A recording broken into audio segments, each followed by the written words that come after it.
Om. Om.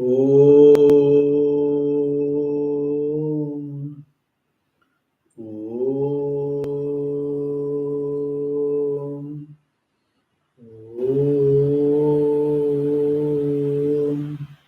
Shri Rama Rama Rameti Rame Rame Manorame Sahasranama Tatulyam Rama Nama Varanane Shri Rama Rama Rameti Rame Rame Manorame Sahasranama Tatulyam Rama Nama Varanane Guru Brahma Guru Vishnu Guru Devo Maheshwara Guru Sakshat Param Brahma Tasmai Shri Gurave Namaha Om सदाशिवसमारम्भां शङ्कराचार्यमध्यमाम् अस्मदाचार्यपर्यन्तां वन्दे गुरुपरम्पराम् Om.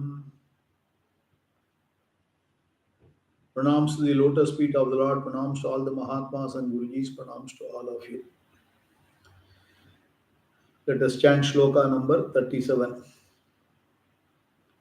अशोकस्तार नस्तार शूर शौरी जनेश्वरः अनुकूल शतावर्तः Padmi पद्मनिवेक्षणः. We have seen the Naamaas up to Anukulaha. First Nama in the shloka is Ashokaha, one who is free from sorrow. Ashokaha, Bhagavanudaya one Namam. And then Taranaha, one who helps us to cross the samsara. So Bhagavan is the only person. Kaivartaha Keshavaha Padrupa Dhyana Shlokam, Gita.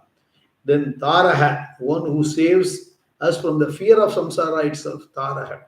So there's a difference between Taranaha and Taraha. Then Shuraha, the source of courage. The source of courage. So we will get the courage only when you listen to Bhagavan. You require a lot of courage, abhayam. So you require a lot of courage for the spiritual journey also. Then Shaurihi. Shaurihi means a descendant of Shura. So it is based on the Puranic, this one. And then Janeshwaraha, Lord of all beings. And finally, we have seen the last one which we have seen is Anukulaha. Anukulaha means he is favorable to all. That means those who surrender to him, they will get the Ishvara Anugraha. Anukulam is Ishvara Anugraha. Grace of the Lord is available for all of us. Okay. He is favorable. I mean, for Bhagavan, there is no enemy also. There is no enemy at all. Sorry. As long as, even if you have been a very worst sinner, today you decide to come to this path, in a dharmic path, and then be in the spiritual path, Bhagavan says, I will bless you completely. So he is making it very clear in the Gita. And he is favorable to everyone in the sense he has got no partiality at all. He has got no partiality at all. He uniformly blesses everyone. It is up to us to tap the grace of the Lord. And here there is no question of any race in our spiritual journey also. Because the moksha, the cup is available for everyone. And everyone can go in their own pace and reach within quote. Again, reach means what? Understand Aham Brahmasmi. That is what his moksha is all about. So Bhagavan says beautifully in Bhagavad Gita, Saboham sarva bhuteshu name dveshyos tina priya he bhajanti tu maam bhaktya maite teshu chapyaham. I am uniformly blessing everyone. Whomsoever is tapping the grace, I am available for them.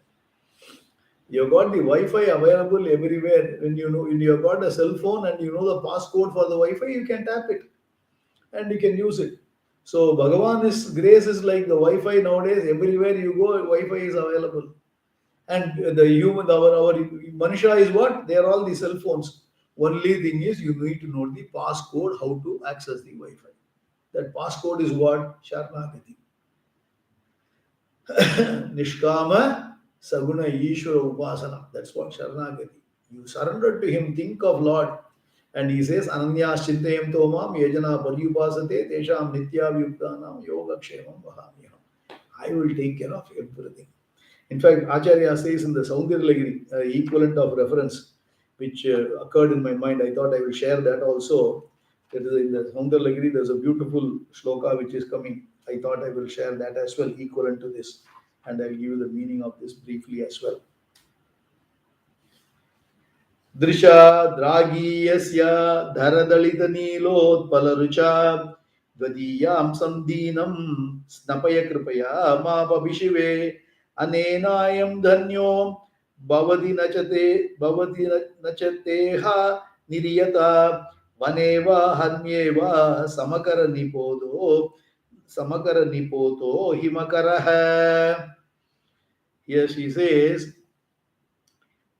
the moon rays doesn't differentiate between the forest, palace, or any other place, and it uniformly blesses. The moon rays, and especially the Purnami moon, is the rays are coming everywhere. Similarly, the Acharya says in the shloka, please, I do not know much, but so you also give your grace to me also. You give your grace to me also. That's what it is. So when it comes to ultimate tapping the grace of Lord, it is not that how much you know. Some people even who, when take their raise their collar by saying that I have learned so many shlokas, I have learned so many chanting of Vedas, I have done so many upasanas, I have done so many things. Nothing. I mean, they are all actually the moment somebody says this, that means they do not know what is a bhakti towards Lord. They are doing it for the pomp and show. The very fact this, you don't need anything. Like take Kannappa Nayanar, who is again glorified by Shankaracharya in the Shivananda Lagari. I mean, who is a hunter and who had no protocol, and how Bhagavan grace, I mean, gave it. What you require is Nishkama Saguda Bhakti. Nishkama Bhakti. Not expecting anything from the Lord. I want to be in your feet. You give me whatever, I will take it. That attitude. You do your worldly things, your job, everything, you do everything. You take care of your family, you do your work and take care of everything. Do a little bit of entertainment, which is harmless, everything okay. But what you do is you have to be with the thought of the Lord and say, you lead me. And that the thought itself says, Bhagavan says, your mind is once it is fertile, he will give you a Guru Sangha, and then the Guru will come and then he will give you the jnana, and your mind will be so fertile, whatever he is teaching you, you will be able to absorb very easily. All those things I'll make it happen.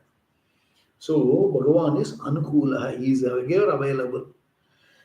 Move on. Then go to 344th Nama. So up to Anukula we have seen in the last class. We will now go to the further Namas. In the second line, the Shatavartaha. Shatavartaha. Shatavartaha means one who incarnates hundreds of times to protect Dharma. So here you have to be very clear. Okay, Lord has incarnated millions of times. Here Shata is only a Upalakshana. I mean, it is infinite. Bhagavan takes avataram every day. Not only in this yuga, he is taking all through the, because our whole thing is kalpam. Not only this kalpa, in many kalpas also. So Bhagavan is taking countless avatara for the protection of dharma. So you don't think that avatara is only on a particular, the Dashavatara is the only one, and we are waiting for Kali avatara to come. All those things. No, no, no, no, no. Bhagavan is taking avatara in every day in different form, and he will protect dharma at any cost. Dharma is what? Whether human being is there or not, human being don't follow dharma, he will wipe out human beings. I repeatedly say in many of our classes, because today the environmental issue is the biggest thing. So it doesn't matter. So his glory is, he knows how to establish and protect this entire universe. So human being is one of the persons, one of the species which is occupying is not the only person who has got the right to this whole universe and have the understanding. So that is what it is. So the avatars are many. And of course, we also say, I mean, like for example, Vyasacharya is the avatara of Vishnu. Vyasaya, Vishnu Rupaya, Vyas Rupaya, Vishnu. Similarly, we say Shankara is the avatara, and we say Kanchi Pariva is avatara. People will say whatever it is. We do not know whether they are avatars or not.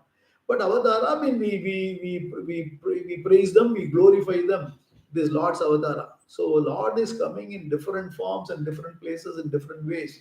He is avatara all the time. So never have the limitations. There's only 10 avatars of the Lord. Lord is doing infinite avatars every day. And the second way of looking at it is human body is said to have 100 nadis, and it is Ishvara who traverses through them in the form of prana. Hence, he is also Shatavarta, another meaning. Because human body has got the nadis. The nadi is not nerve, nadi is not blood vessels. Nadi is nadi. There's no equivalent English translation. So there's a shastra which talks about all these nadis. So you talk about 100 main nadis. There are many nadis. 100 main nadis are being talked about, which takes all the traverses through the entire thing. All the things travel, and similarly there's a Sushumna nadi. So finally, when you in the Kramamukti in the 8th chapter of Gita, we say where you go by the Kabala Moksham. From the Kabala you go, the Jiva travels to the Brahmaloka, to the Shuklagati, all those things we have seen. So there are many nadis are there. So because there are 100 main nadis are there, it's called Shatavarta. Another side meaning you can take it. Next one is Padmi. Padmi means one who has got lotus in the hand. one who has the Padma, lotus in his hand. He is a Padmi. The lotus in his hand signifies the six bhagas. What are the six bhagas? That's why we call Bhagavan. Aishwarya, Dharma, Yashas, Shri, Jnana, and Vairagya. Aishwarya means overlordship, Dharma is Dharma, Yashas means glory, Shri is wealth, Jnana is knowledge, Vairagya is dispassion. So another Bhagavan, so six Bhaga in infinite measures Bhagavan has got.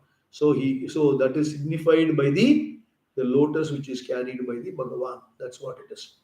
The next one is Padma Nibekshanaha. Sorry, Padma Nibekshanaha. One who has eyes like lotus. Padma Nibekshanaha. So it is for the upasana. For the upasana purpose. Upasana means Saguna Upasana. When you meditate upon the Lord, you can take the Lord as the Keshadipadam, head to foot, you can do the meditation, or you can take his Vahana, you can take his various avatars, various leelas, various ways you can meditate. So here it says, Padma Nipekshana means one who has got the eyes, which is like the lotus leaf. So Lord is the Ikshana. Ikshana means eyes, or Padma Nibha, like the lotus that is got a pleasing eyes. When Krishna is visualized as an object of meditation, then his eyes are not fierce but pleasing. That is, so the eyes shower the grace and inspire peace in others also. So with this, shloka number 37 is over. Now we will go to shloka 38. पद्मनाभोरविन्दाक्षः पद्मनाभोरविन्दाक्षः पद्मगर्भशरीरभृत् महद्विरुद्धो वृद्धात्मा महाक्षो गरुडध्वजः पद्मनाभोरविन्दाक्षः पद्मगर्भशरीरभृत् महद्विरुद्धो वृद्धात्मा महाक्षो गरुडध्वजः. So Padmanabha. The Padmanabha Nama we have already seen in 48 and 196. The Nama number 48 and 196. Here the meaning is one in the center of lotus. In 346, in this Nama, the meaning is one in the center of lotus. In the 48th Nama, the meaning given was one who has lotus in his navel. That is the meaning in 48. In 196, what we have said is one who shines in the center of the lotus of the heart. And here in 346, we say it, one in the center of the lotus. How do you give these three meanings? It all depends on the samasas in the Sanskrit language. How do you split the word? So we don't go into the details. Swami Dayananda has given those Sanskrit details also. I don't want to confuse you. But these are all various splits which is there in terms of the grammar. How do you split it and view it? Accordingly, there's a slight variation in the name. Then this is very important because the Sanskrit as a text, similarly Tamil also has got for a word like chumma, we have got 100 meanings for chumma. Similar, so every language has got an expression, and so if we say inflation, we use it in a different ways in English also. Every language for same word can denote different meanings. But here the same word, it with the different grammar principles and the way you split it has got different meanings. So one of the important aspects of learning the text is very important is that purity is maintained and give the correct interpretation for the correct namas, not only in Vishnu Sahasranamam, and even in other texts also, so that you are able to extract the meaning properly. Otherwise, you will be confused. That is why often the English literal translation of some of the text may not give the proper meaning. In fact, we are sharing some Tirukural every day in my family group, and the English to Tamil, there's a vast difference. So you do some additional explanations to them saying this is what the meaning is. So you have to be careful. Careful. Anyhow, here it is saying is one is in the center of lotus. Na Padmasya Nabhau Madhye Karnikayam Stitah. Padmasya Nabho Madhye Karnikayam Stitah. The one who obtains in the navel, in the middle of the lotus, is Padmanabha. And Brahmaji is pictured as Kamalasanasta, sitting in the lotus. In the Puranas, Earth is likened to the Padma lotus, and its Nabi, it is the Nabi is the Meru Karnika, where Brahmaji is sitting. And nowadays, in the science says, I mean, some people say the Meru is somewhere in the northern pole near Sweden. That is where the original Meru. That's what they say. Anyhow, we don't get into the controversy. I read somewhere that is what it is. So it is Bhagavan alone who manifests as Brahmaji. So in our culture, the lotus flower occupies an important place in literature, in the religious rites, and it reveals Parameshwara. The lotus is a flower that is born in a slush and it blooms only in sunlight. And even though it grows in the slush and the lotus is always pure, it has caught the imagination of poets.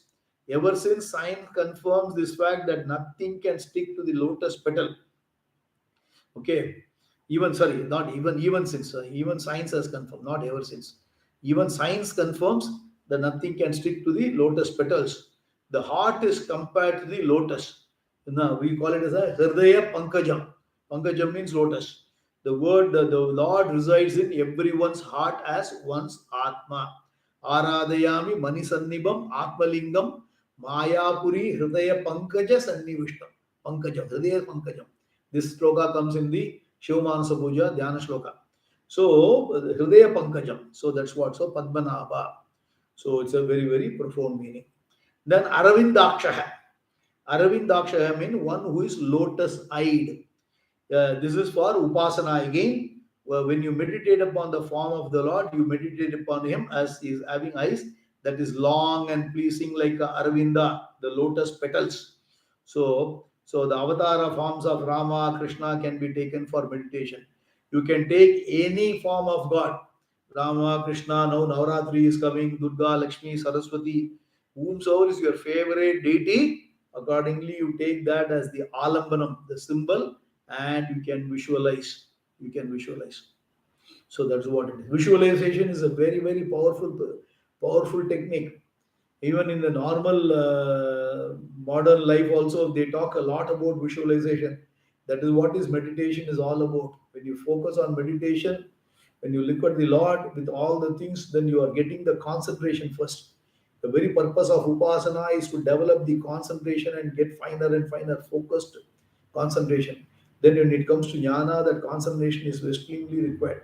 So that the mind is becoming like a sponge. The first time you hear, you absorb it completely. That much the mind has to be very, very sharp. For which upasana is a process in which we can take any Lord or even symbols like Shaligrama or flame or whatever it is.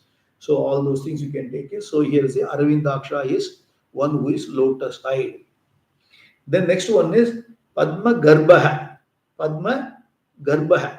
So one who is in the lotus of the heart. So this is again for Upasana. The Lord is to be meditated upon in the as obtaining in the middle of the Hridaya Padma, the lotus of the heart. This meditation is spoken about in the as in the Chandogya Upanishad. It's called Dahara Kasha.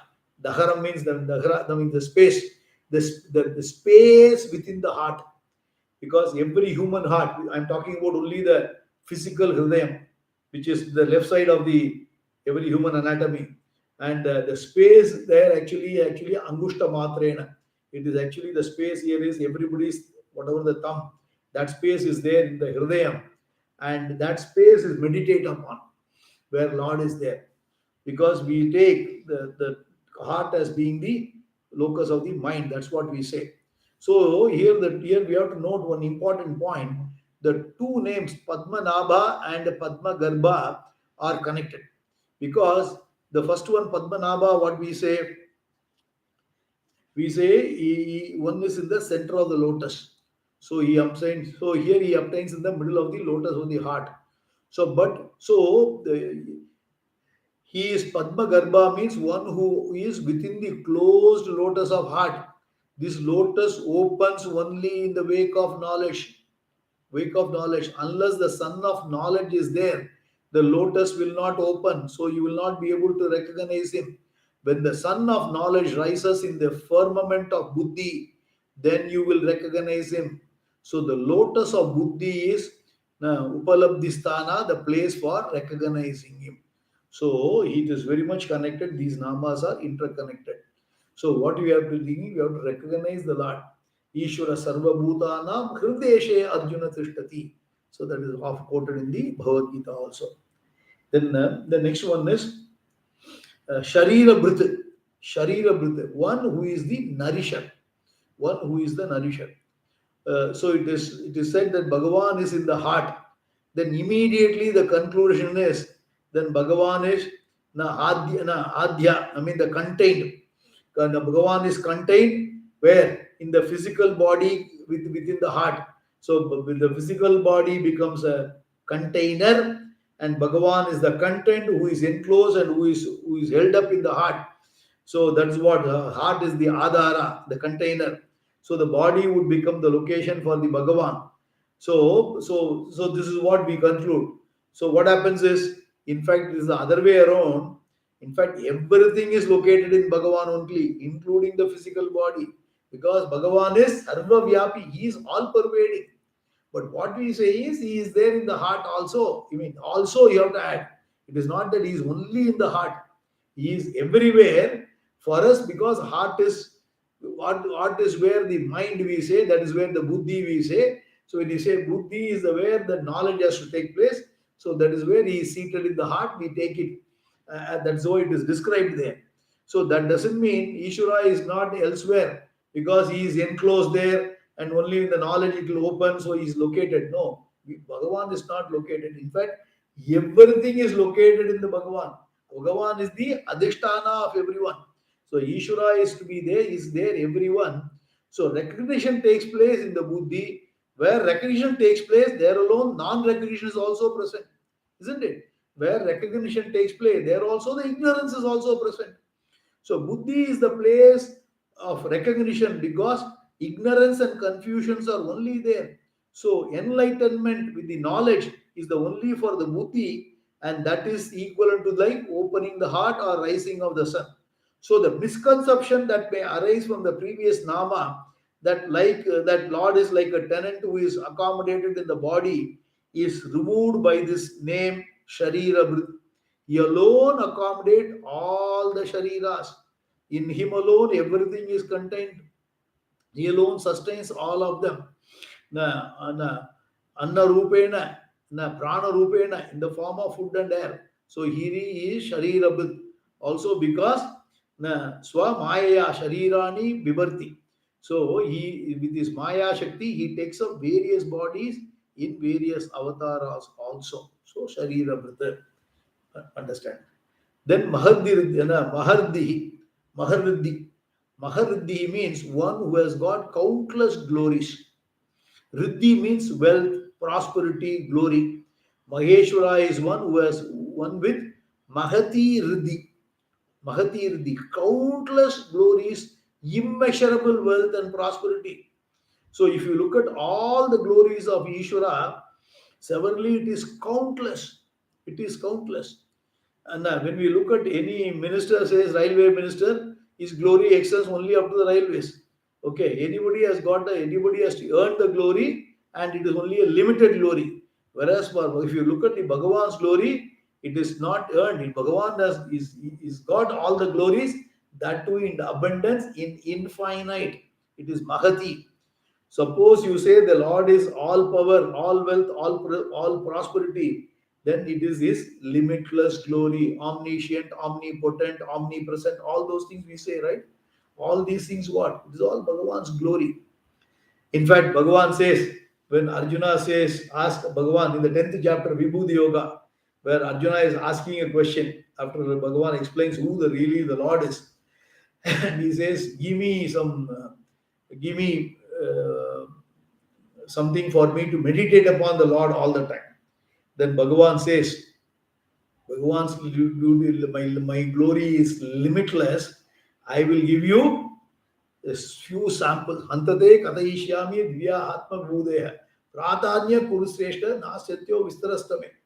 It is so wide, it is so elaborate, so infinite. So I am going to give you some sample, I will give you.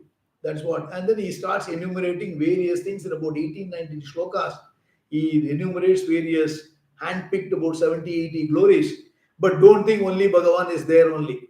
Then finally he is saying, Yadyad vibhuti matsatvam srimatu ujjatamevavam. Wherever you see glory, it is there. But he says, I am everywhere. So Bhagavan's glory is infinite. So Nala, you have to look at it.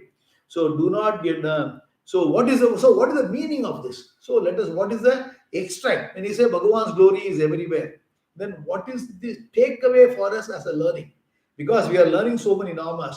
So what is the key takeaway for us? The key takeaway is like this. If somebody is, we are not comparing ourselves with Bill Gates or Mukesh Ambani or somebody for our wealth, because we know very well we cannot reach there. So we don't have any jealousy on those people. Yes, certainly not. Or we cannot play like some of the best cricketers who are playing, and we are not comparing them in our sports ability, either in cricket or sports, I mean, for golf or tennis, whichever sports you are favorite with, or football, whatever it is. You don't compare them because you are far below them. So you don't get jealousy. Your jealousy comes only with your neighbors, with your siblings, with your relatives, with your friends, with your classmates, where if they get something, if they grow up in their life in any fashion, it can be in wealth, it can be in knowledge, it can be their own fame, it can be they would have got various awards, whatever it is. They do anything, immediately we get jealousy. Immediately we get jealous. Why? You will say, we and him on the same bench, in the same class. In fact, I gave him the notes to him and he wrote, and then only I helped him in graduating and getting the degree also. Today, see where he is there. You get jealous. No. You should be very happy wherever there is a Bhagavan glory is there. You should say it's all Bhagavan's glory. You see Lord in those glories. Anybody, any situation, wherever there's a glory, you should invoke the thought of Lord rather than saying, I do not have. Other than being miserly, means what? Mental bankruptcy or having jealousy on anyone. So, one of the important points we have to develop is we need to have a lot of self esteem, self contentment, and self esteem and self pride. This pride means it need not be pomp and show. I mean, you should have a self conviction that I have got enough. I don't need to compare anyone. That is a very important thing. That's a very important. That's why my glory is everything, everywhere.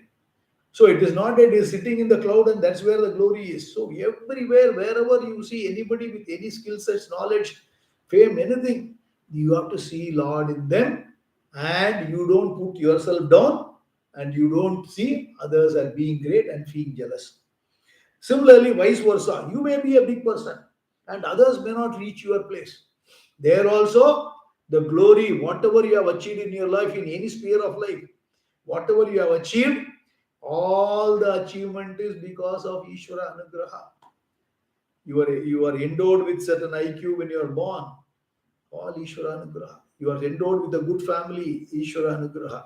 You are endowed with various neighbors, Ishvara Anugraha. So, if you are achieving something, develop humility. If you don't have anything which is compared to your neighbors, don't feel jealous. Keep your self-contentment and your self-esteem intact. That is the most important thing. Reading Vishnu Sahasranamam, we should get that. Lord is there in everywhere. Lord is only all pervading. That's what Bhagavan beautifully said. Buddhir buddhimatamasmi tejas tejasvinamaham. Bhalam balvatam chaham. All these things he has put beautifully in Gita also repeatedly. Everybody says the same thing. So never compare anybody. Because very purpose of chanting, reading, and going through the Nama itself is, I told you repeatedly, it helps you in upasana, meditation, focusing on the Lord, and it gives you visualization of Lord in everywhere, in every place. Thereby, our mind expands. So this is a beautiful Nama from that angle. So Mahadriddhi. Then Vriddha. Mahadiruddho Vriddhatma. Mahadiruddho Vriddhatma. So Mahadihi, then Vriddha, another Nama which is hidden there. What is that? It is one who has expanded in the form of universe. One who has expanded in the form of universe. This Nama has come earlier also in 278, where we mentioned it as one who is prosperous. Here it is given as a different meaning, one who has expanded in the form of universe.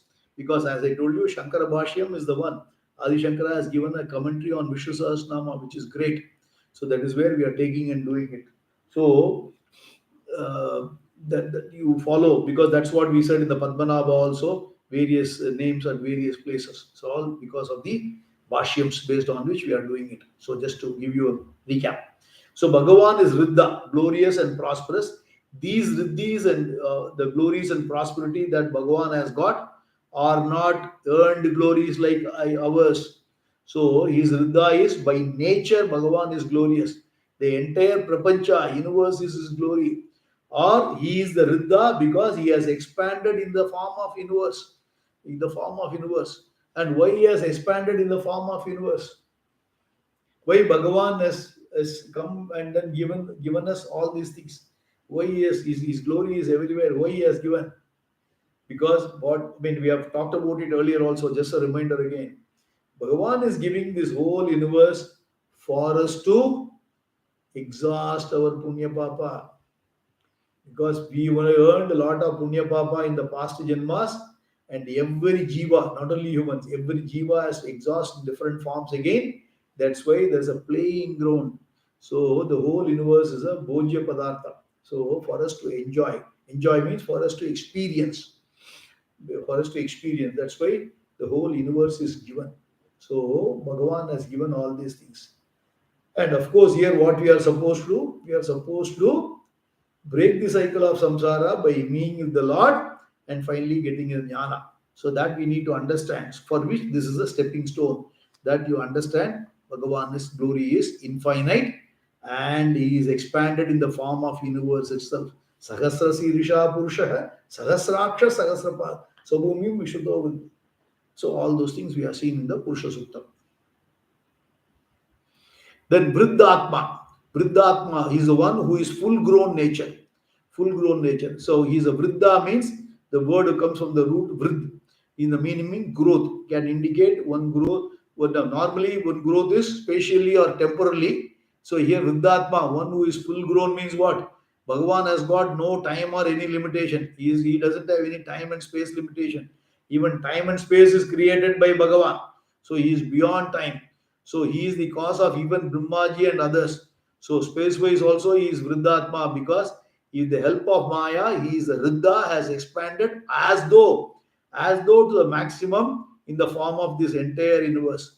There is no further growth possible. So any growth is in time and time and space itself is Bhagavan's creation. So he is fully grown means what? There's no further growth possible. Everything is happening in the time phase. So as the cause of time and space, there is no further growth possible for him. Thus the previous Nama and this Nama are interconnected. So he is fully grown. That's what he said. His glory is infinite. He is grown as the universe. That's what it is. So Buddhatma, then Mahakshaha. Mahakshaha, one who has got big eyes. One who has got big eyes. Akshi means eye, Aksha means senses. The when Akshi means eye, Aksha means senses. So for the purpose of visualization, Bhagavan is pointed as Mahaksha. I mean, one who has got big wide eyes, or we can take it as with all senses big and formed well. So Akshi refers to eye, Aksha refers to even sense organs. So you can take it as eye or the sense organs, because normally the all the jnanendriyas are referred, all the sense organs. So which is where we get all the inputs from the world. So he has got, so his senses are limitless.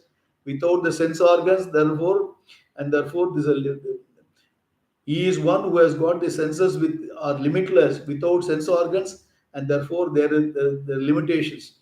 The Lord can see, hear, smell, taste, and touch everything. It is he has got his sense organs everywhere. He is all knowledge.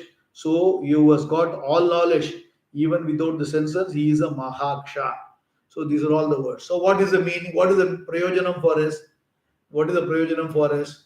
We say Bhagavan is all pervading, and yes, he is saying is he has got all sense organs all over the place. What does it mean? It means he is watching us. He is watching our thoughts. He is watching our words. He is watching our actions. You may not have any, nobody will know what your thought is. And similarly, uh, whatever the actions we do, if another person does not see, we can conceal it. But Bhagavan is watching. Bhagavan is watching. That means we need to be always go towards the goal of always thinking good and speaking good and doing good. So always we must go. That is what is called Arjavam, straight line. Whatever you think, whatever you speak, whatever you do, all of them should be in a straight line. That is called Arjavam. Amanitvam Adam Vitvam Ahimsa Shanti Arjavam, 13th chapter, Gita. So, Arjavam. So, we have to understand Bhagavan's is watching everywhere. As on the other hand, also, what is the thing is, we should fear, when we bold to do right, fear to do wrong. You must always fear to do wrong. You must never do wrong things knowingly. Arjuna is asking why people are making mistakes knowingly. Beautiful question. Atakena prayuktoyam papam charati purusha anichannavi varsneya bhaladiva niyojita. As if somebody is pushing him. He is making mistakes. Why? Bhagavan gives the answer. Kama yesha krodha yesha rajoguna samudbhava mahashano mahapapma vidyena miha vairinam. So he said, Kama, Kosha, this Kama, this Krodha. Kama Yesha, Krodha Yesha. He puts it in singular language. And this is coming out of the Rajoguna. So what does it mean is when Bhagavan is everywhere, you are in the thought of Lord, you will automatically your Rajas and Tamo gunas will get diluted. You will automatically become a Sattva Guna Pradhana personality. Sattva Guna Prasadam means a contemplative personality, a focused personality, a calm personality, a thinking personality. That is very much required for getting the jnana. So Sattva Guna is the one which has to be topmost. We have seen that in the very detail in the 14th chapter, Gunatraya Vibhaga Yoga. So by this meaning, what is saying is your Rajoguna and Tamoguna should come down. You should be able to improve your Sattva-guna. That means your selfishness should go away. Selfishness refers to the Rajoguna, and your selfishness stepping on others and trying to achieve, even harming others also should go away. That is what is called Tamoguna. So one is, so Rajoguna, Tamoguna is Rakshasi Sampat, where you harm others and get it. And Rajoguna is Asuri Sampat, where you are not harming somebody, but still you are aggrandizing and selfish. Both should go away. You should be selfless. That's where you have to go for Panchamaha Yajna. So I'm digressing, but I thought that is the prayojanam of when you read each nama, we must always think, how do I transform my life from these namas? That's a very important. That's why these namas we are giving such a detailed explanation for what? I need to change my attitude. I need to change my ways I look at things. And I need to become a sattva guna pradhana. Bhagavan says again, I'll stop with this. Traigunya Vishaya Vedaha Nistraigunya Bhavarjuna Nirdvantaha Nitya Sattvastaha Niryoga Kshema Atmavan. Beautiful shloka 245 Bhagavad Gita. So Nitya Sattvastaha, we must ever be established in Sattva, for which these kinds of namas are very profound. Anyhow, move on. Then Garuda Dvajaha. Garuda Dvajaha means one who has got Garuda on his flag. Lord Vishnu has got Garuda on his flag and he is Garuda Dvaja. See, the Garuda here stands for a Devata who is also his vehicle. And Garuda is a great devotee of the Lord, and this indicates a devotee who is one with or inseparable from the Ishvara. So Garuda is a very clean bird. The darshana of the Garuda is not easy, but when it happens, it is considered very auspicious also. When you go to Perumal temple, you can see Garuda in the front of Lord all the time. All those things you can see in the Perumal temple as well. And there's a special altar, and then there will be special pujas for Garuda also. So Garuda Dvaja. Move on. Go to next nama. Sloka number 39. Atulashara bhubhimaha samayajno havirharihi sarva lakshana lakshanyo lakshminvan samidinjayaha. Atulashara bhubhimaha samayajno havirharihi sarva lakshana lakshanyo lakshminvan samidinjayaha. First one is Atulaha. Atulaha. Atulaha means one who has no equal or hence beyond comparison. Tula. Tula means Tula is the one which is something can be measured. You heard the term Tula Bharam. Tula means scale. Okay, Tula means in English you can put it as a scale. So Tula Bharam.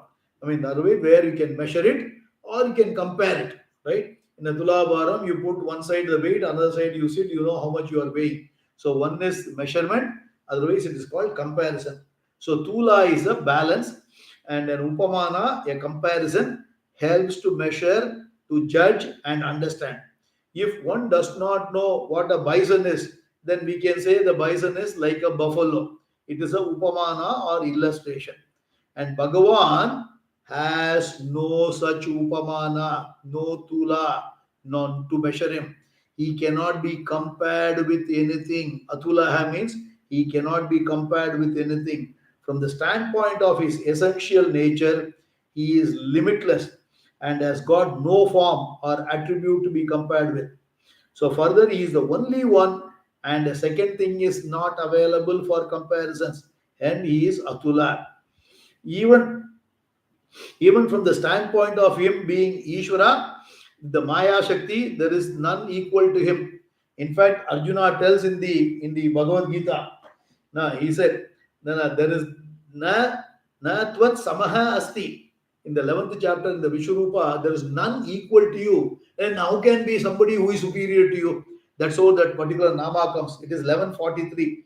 Na Pita silokasya characharasya tomasya pujasya gururgariyan natvat samobhya yadhiga kutonyah lokatrayepya pratima prabhava natvat samaha asti. There is nobody to be compared to you. Then apyadikaha anyaha kutaha.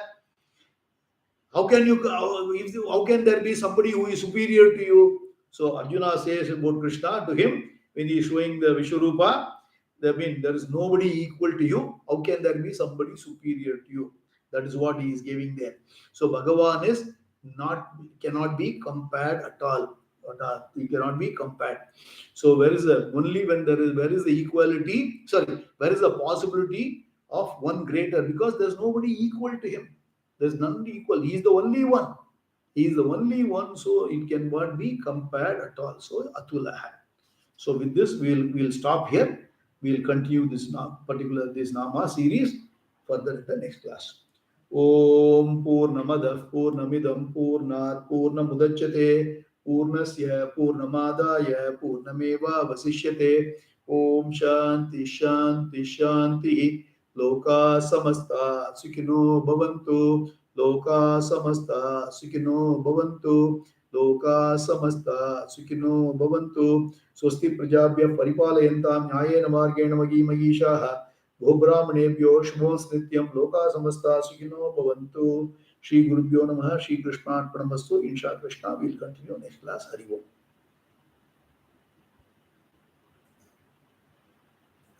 Yeah.